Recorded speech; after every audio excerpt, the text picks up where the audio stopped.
हालात बिगड़ते हैं तो इंसान अपने सबसे कीमती गहने तक बेच देता है। लेकिन जरा सोचिए, अगर यही स्थिति देशों पर आ जाए तो जो देश कल तक टनों के हिसाब से सोना खरीद रहे थे, आज वही देश अपना गोल्ड रिजर्व कम करने लगे हैं। और ये कोई छोटा मोटा ट्रेंड नहीं है। करीब 2 दशकों में पहली बार एक ऐसा बड़ा बदलाव देखने को मिला है। सिर्फ 2 हफ्तों में 59 टन सोना कम होना ये कोई सामान्य घटना नहीं है, बल्कि एक बड़ा संकेत है।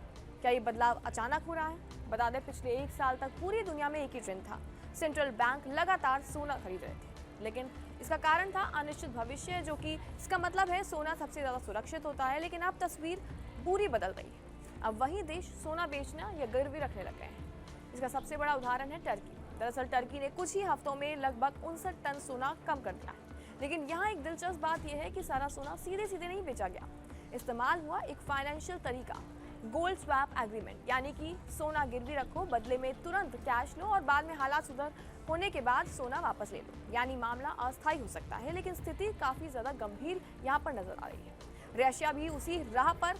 दरअसल रशिया ने करीब 14 टन सोना बेच दिया और ये 2002 के बाद पहली बार इतना बड़ा कदम। इसका कारण है कि बढ़ता बजट घाटा, तेजी से बढ़ता सैन्य खर्च और यहाँ तक की रणनीति भी थी।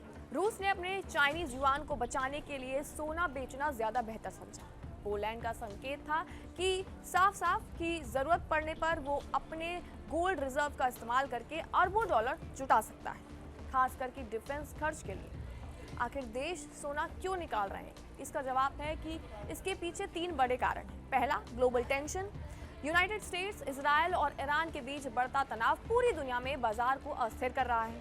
दूसरा कारण है लिक्विडिटी की जरूरत। देशों को तुरंत कैश चाहिए और सबसे आसान एसेट होता है सोना। तीसरा कारण है ऊंची कीमतों का फायदा, यानी कि जब सोने के दाम ऊंचे हों तो बेचकर फायदा उठाना भी एक रणनीति मानी जाती है। अब सवाल उठता है कि इसके लिए आपका क्या मतलब है? दरअसल बता दें कि अगर ये ट्रेंड जारी रहता है तो गोल्ड की कीमतों पर दबाव पड़ सकता है। लेकिन अगर संकट और भी गहरा जाता है तो लोग फिर से सोने की तरफ भागने लग जाएंगे, कीमतें तेजी से बढ़ने लग जाएंगी।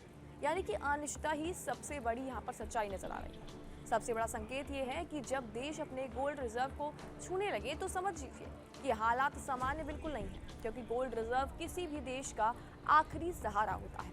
आज गहने सिर्फ घरों में नहीं बिक रहे हैं, बल्कि देशों के खजाने भी हल्के होने लगे हैं। टर्की, रशिया, पोलैंड, ये बस शुरुआत हो सकती है। अगर ये सिलसिला और भी आगे बढ़ता है तो असर सिर्फ गोल्ड मार्केट तक सीमित नहीं रहेगा, बल्कि सेविंग्स, निवेश और पूरी अर्थव्यवस्था पर दिखने वाला है।